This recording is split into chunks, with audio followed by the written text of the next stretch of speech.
샬롬 삼국지 7권 16번째. 그들 중 하나가 분함을 참지 못하고 헌제에게 일러 바쳤다. 요사이 듣자 하니 위공은 스스로 왕이 되려고 이를 꾸미고 있다 합니다. 머지않아 반드시 천자의 자리를 도둑질하려 들 것이니 폐하께서는 부디 알아서 저결하십시오. 그 말을 듣자 아무리 뼈 없는 사람인 양 살고 있는 전자라도 기가 막히지 않을 수 없었다. 오, 이 일을 어찌하면 좋단 말이냐. 헌제는 그렇게 단식하며 복황후의 손을 부여잡고 소리 높여 울었다. 함께 울던 복황후가 문득 눈물을 거두며 말했다.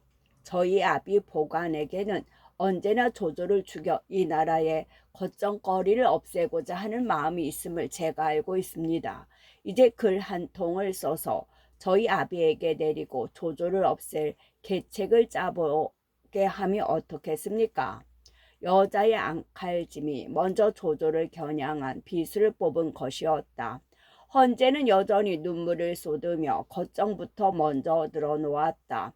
지난날 동숭이 같은 일을 꾸몄으나 그 실행이 치밀하지 못해 오히려 조조에게 큰 화를 당하였소.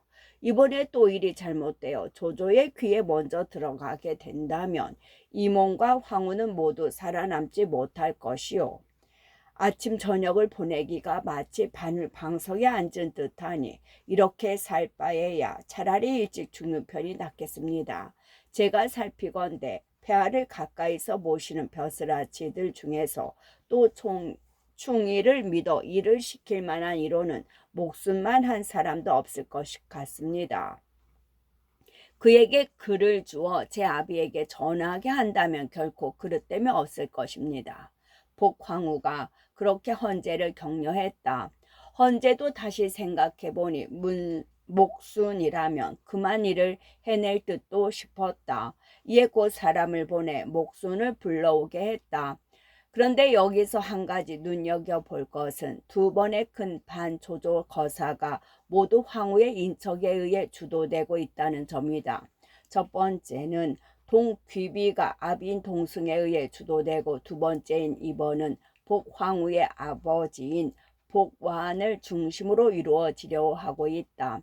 헌제의 아픔을 가장 가까이서 함께 느낄 수 있는 자리가 황후의 자리라 얼핏 보아서는 그게 당연할 수도 있으나 그 뒤에는 실로 후한 200년의 가장 큰 고질 중에 하나가 숨어 있었다. 곧 환관과 외척을 후한 황실을 안으로부터 병들고 썩게 한 고질 중에 고질이었는데 환관 세력은 원소 황제에 의해 일소되었으나 외척만은 그렇지가 못했다. 황후가 있는 한 외척이 없을 수 없고 또 그 외척은 200년 전통대로 모두 기득권을 되찾듯 나라의 대권을 은연중에 노리고 있었다. 따라서 그런 외척들에게는 조조가 눈에 든 가시 같은 존재가 아닐 수 없었다. 그것은 동시에 조조 쪽에서도 언제나 그들 외척에 대한 경계를 게을리하지 않게 되는 원인이기도 했다. 거기서 외척의 주도에 의한 반조조 운동과 조조에 의한 사전 분쇄라는 형태의 잠사가 거듭 반복되게 된다. 목순이 오자 헌제와 복황후는 좌우의 근시들을 물리치고 병풍 뒤로 그를 불러들였다. 대궐 안에 풀어둔 조조의 눈과 귀를 피하기 위함이었다. 역적 조조는 스스로 위왕이 되려 하고 있다 하니 이는 오래전에 반드시 천자의 자리까지 뺏을 속셈을 드러낸 것이나 다름없다. 짐은 황후의 아비 되는 보관에게 영을 내려 가만히 이 역적을 치게 하려는 바이다. 그러하되 좌우를 불러봐도 모두 역적의 신복들 뿐이라 믿고 그 명을 복완에게 전하도록 시킬 만한 사람이 없다. 이제 그대에게 한 통 황후의 밀서를 맡겨 보관에게 전하려 하니 부디 그대는 그대의 충의를 믿는 짐의 간곡한 청을 저버리지 않도록 하라. 헌제와 복황후는 목순을 보자 한바탕 다시 통곡한 뒤 그렇게 당부했다. 목순 또한 눈물을 쏟으며 대답했다. 신은 폐하의 크신 은덕에 오직 감격할 따름입니다. 어찌 죽음으로 보답하지 않을 수 있겠습니까? 신에게 맡겨주신다면 지금이라도 당장 떠나겠습니다. 이에 복황후는 그 자리에서 한 통 밀소를 써서 목순에게 주었다. 목순은 그거를 머리카락 속에 감추고 궁궁을 빠져나가 보관의 집으로 달려갔다. 목순이 전해주는 편지를 받은 보관은 한눈에 딸의 친필을 알아봤다. 서둘러 읽기를 끝낸 뒤 목순에게 조용히 말했다. 조조는 신복으로 부리는 무리가 매우 많아 급하게 도모하기는 어렵네. 강동의 손권과 서천 유비의 힘을 빌지 않고서는 아니 될 것이야. 그 둘이 밖에서 군사를 일으키면 조조는 틀림없이 스스로 앞장서 그곳으로 달려갈 것이니 그때 조정의 충의로운 신하들을 모아 이를 꾀보도록 하세. 안팎으로 힘을 합치면 아니 될 일이 없을 것이네. 그렇다면 어르신께서 다시 황후에게 글을 올려 손권과 유비에게 내릴 밀조를 받아내도록 하십시오. 그걸 몰래 오와 촉으로 보내 약조를 맺고 군사를 일으키게 한다면 역적을 죽이고 폐하를 구하기는 어렵지 않을 겁니다. 목순이 그렇게 꾀를 보탰다. 그 말을 옳게 여긴 보관은 곧 붓을 들어 황후에게 올리는 글을 썼다. 그리고 그걸 목순에게 주며 황후에게 전하게 했다. 목순은 이번에도 그를 머리카락 속에 깊이 감추고 보관의 집을 나섰다. 하지만 이때 이미 복순의 모든 행동 거지는 낱낱이 조조의 귀에 들어간 뒤였다. 그렇지 않아도 황후의 피부치들에 대한 경계를 게을리하지 않고 있던 조조는 목순이 무언가 헌재의 밀명을 받고 궁 밖으로 나갔다는 말을 듣자 단박 예사롭지 않은 일이 진행되고 있음을 짐작했다. 이에 조조는 모든 걸 제쳐놓고 몸소 국문으로 나가 목순이 돌아오기를 기다렸다. 국문 앞에서 뜻밖에도 조조와 마주친 목순은 가슴이 절렁했으나 애써 태어난 표정을 지으며 그대로 조조 앞을 지나려 했다. 조조가 그런 목순의 앞길을 가로막으며 물었다. 어디를 그리 급하게 갔다 오는가?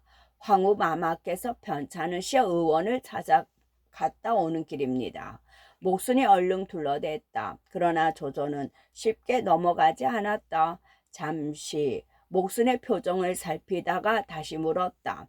그렇다면 부르러 갔던 의원은 어디 있나? 아직 이곳까지 이르지 못했습니다. 목순은 여전히 그렇게 둘러댔으나 목소리는 이미 정 같지가 못했다. 조조가 무슨 낌새를 느꼈던지 문득 좌우를 돌아보며 명했다. 저 사람의 몸을 뒤져봐라. 샅샅이 뒤져 조금이라도 이상한 게 있으면 내게 가져오도록 하라. 그 말에 군사들이 우르르 달려나와 목순의 몸을 구석구석 뒤졌다. 그러나 옷솔기며 뒷속까지 주물러 봤지만 아무것도 이상스러운 물건은 없었다. 미심쩍기는 해도 증거가 없는 이상 조조도 더는 어쩌는 수가 없었다. 너무 개의쩍게 생각하지 말게. 들은 말이 있어 그랬을 뿐이네. 겸언쩍은 얼굴로 그렇게 말하며 목순을 보내주었다. 그런데 한실의 불운일까 조조의 행운일까 겨우 시름을 놓은 목순이 막 발걸음을 옮겨 놓을 때였다. 갑자기 불어온 바람이 목순의 사물을 날려버렸다. 놀라 사물을 잡는 목순을 조조가 다시 불렀다. 잠깐 이리 오게. 그 사물 속을 좀 봐야겠네. 몸을 샅샅이 뒤져도 사물 속은 살펴보지 않은 걸 문득 떠올린 조조가 그렇게 말했다. 조조의 눈길이 머릿개로 쏠리자 목수는 다시 가슴이 절렁했다. 사물 속에는 아무것도 없건만 그걸 받치는 손길이 절로 떨렸다. 조조는 날카로운 눈으로 목순의 사물 속을 살폈다. 그러나 역시 아무것도 찾을 수 없어 사물을 목순에게 돌려주었다.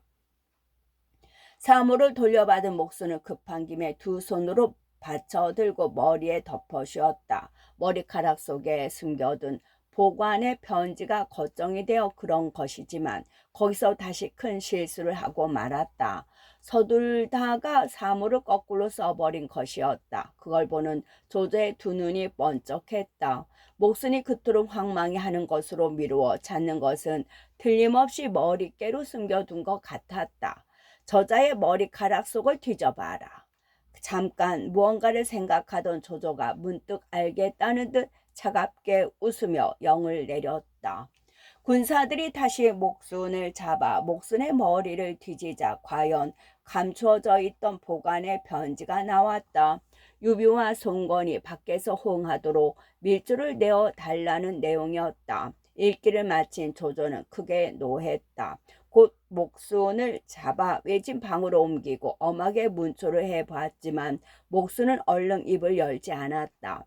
급해진 조조는 목순의 자백을 기다리지 않고 바로 행동에 들어갔다. 그날 밤으로 갑병 3천을 뽑아 보관의 집을 에워싸게 한 뒤 늙고 젊고를 가리지 않고 보관의 가솔은 한 사람 남김없이 잡아들이는 한편 집안을 이 잡듯이 뒤지게 했다. 그러자 거기서 다시 미처 감추지 못한 복황후의 친필이 나왔다. 그것마저 읽은 조조는 그대로 일의 전모가 환히 들여다 보이는 듯했다. 이에 조조는 다시 군사를 풀어 복시 3족을 모조리 잡아 가둠으로써 만일에 대비했다. 그러는 사이에 날이 밝았다. 조조는 그제야 대궐로 눈을 돌렸다. 먼저 어림 장군 긍녀를 보내 황후의 옥새부터 거두어오란 영을 내렸다. 이날 헌제는 외전에 머물고 있었다. 아침 일찍 긍녀가 갑병 300을 거느리고 달려들자 놀란 얼굴로 물었다. 무슨 일이 있기에 이러는가? 위공의 명을 받들어 황후의 옥새를 거두러 왔습니다. 긍녀가 꺼리낌 없이 그렇게 대꾸했다. 그 말을 들은 헌제는 금세 황후와 꾸민 일이 조조에 들켰음을 알아차렸다. 심장이 쪼개지고 간담이 부서지는 듯 눈앞이 아뜩해 긍녀의 무례함을 꾸짖는 것조차 잊어버렸다.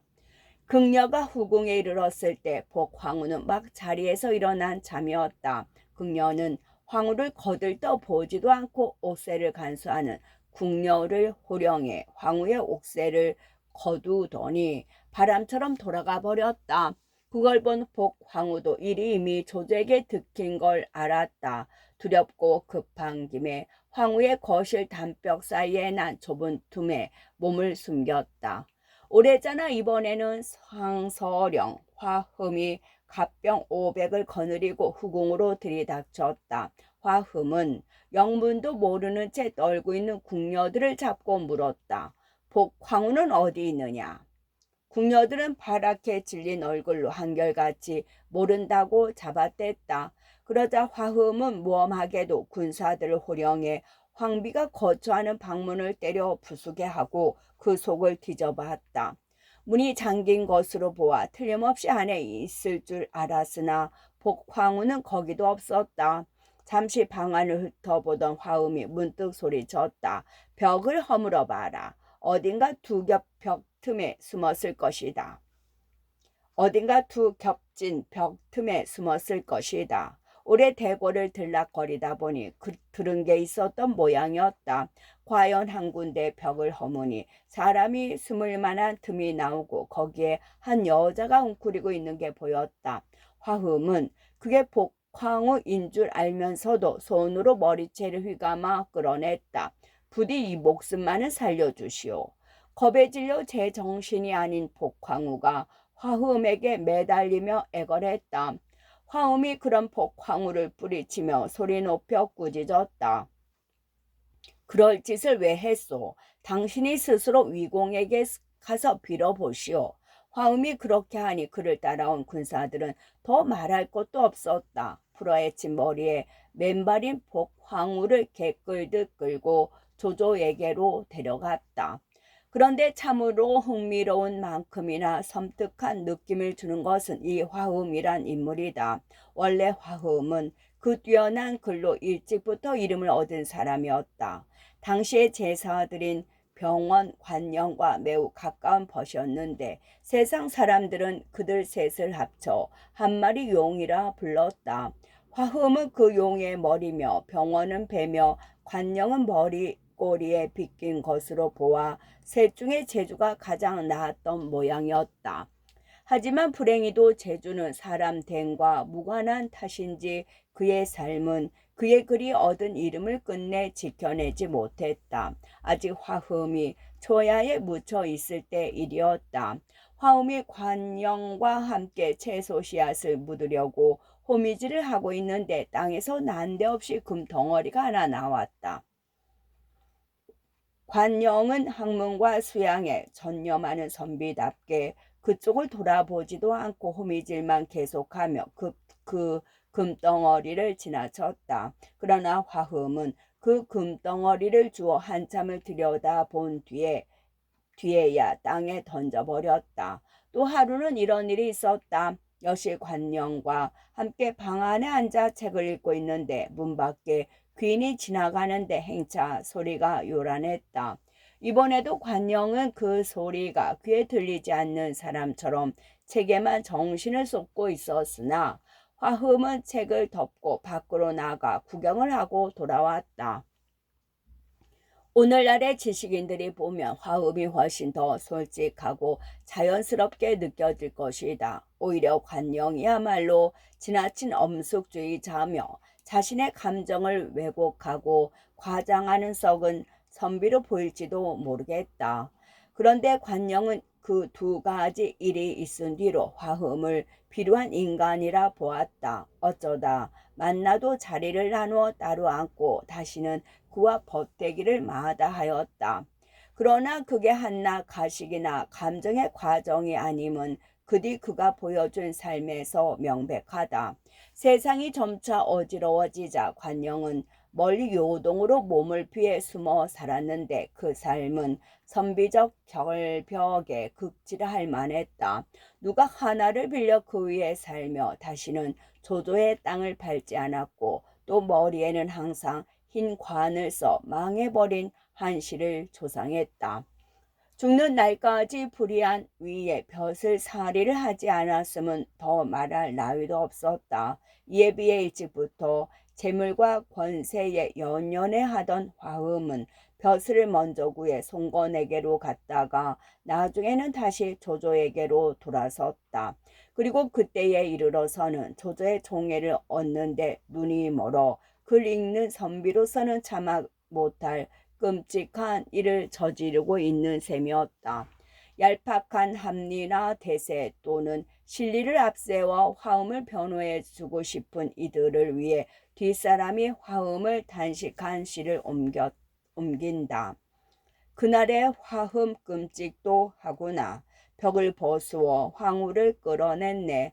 악을 도와 범의 날개를 더하더니 드높던 그 이름 천년의 웃음거리일 뿐이네. 아울러 화흠을 변호할 때와 마찬가지 이유로 관영은 나무라거나 비웃고 싶은 이들을 위해서는 뒷사람이 관영을 기린 시 한 편을 옮긴다. 요동에 있다는 광영루 사람 가고 누각 비어도 이름은 남았네. 부귀를 탐한 화흠이 우습구나. 흰관 쓴 풍류에 어찌 비하리. 그 화흠이 복황후를 끌고 외전 앞에 이르니 거기 있던 헌제가 달려 내려와 복황후를 끌어안고 통곡했다. 화음이 그런 헌제에게 거칠게 소리쳤다. 위공께서 명하신 일입니다. 끝.